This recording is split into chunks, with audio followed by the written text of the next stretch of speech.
నమస్కారం అండి. గురుగారు, చాలా వరకు పుట్టిన సమయంలో నక్షత్రం చూసి చాలా మంది పిల్లలకు పేరు పెడుతూ ఉంటారు.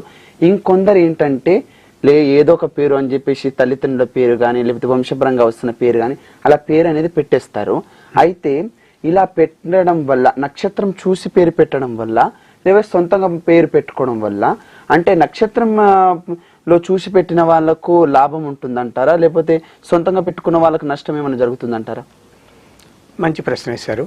చాలామంది నన్ను అడుగుతూ ఉంటారు, నక్షత్రం ఏంటి, ఏ రకం నక్షత్రం పుట్టిన తర్వాత ఏమైనా దోషాలు ఉన్నాయా అని అడిగితే, నేను దోషాలు ఏమున్నాయో వాటికి పరిహారాలు చెప్తూ ఉంటాను.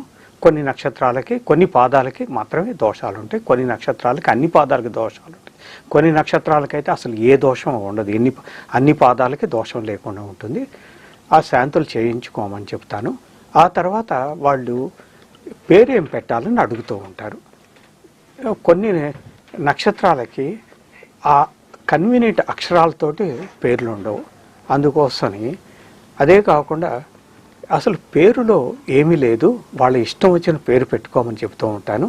పేరు కన్నా వాళ్ళని మంచి బుద్ధులతోటి, మంచి విలువలతోటి పెంచడము, వాళ్ళని ప్రయోజకులుగా చేయడంలోనే వాళ్ళు రాణిస్తారు, జీవితంలో పైకి వస్తారు. కానీ కేవలం పేరు ఒక్క దానితోటే కాదు అని చెప్తూ ఉంటాను. నేను ఆ విధంగానే ఫాలో అయ్యాను, అందరికీ అదే చెప్తూ ఉంటాను. చాలామంది పెంటయ్య అని పేరు పెట్టినా కూడా అతను, నాకు తెలిసిన ఒక వ్యక్తి, ఒక దేవుడిలాగా అందరూ కొలిచేవాళ్ళు. ఎందుకంటే అతను అంత సంస్కారవంతుడు, ప్రతి వాళ్ళకి తన వద్దకు వచ్చిన వాళ్ళందరికీ వెంటనే సహాయం చేసేవాడు. అందువల్ల పేరులో ఏమీ లేదు. మీరు కనుక గమనించేటట్లయితే చట్నీస్, చిల్లీస్, చట్నీ అంటే రోటి పచ్చడి, చిల్లీ అంటే మిరపకాయ. మరి ఈరోజు గొప్ప హోటల్స్గా ప్రసిద్ధికి ఎక్కినాయి కదా. అలాగే ఒక చోట నేను దెబ్బ రొట్టె అని హోటల్ పేరు చూశాను, ఇంకో చోట అల్లం వెల్లుల్లి అని పేర్లు చూశాను. పేరులో ఏమీ లేదు, వాళ్ళు చేసేది అక్కడ క్వాలిటీ బాగుండేటట్లయితే జనాలంతా వస్తారు. అది అందుకోసం పేరు కన్నా మీ ఇష్టం వచ్చిన పేరు పెట్టుకోమని చెబుతూ ఉంటాను.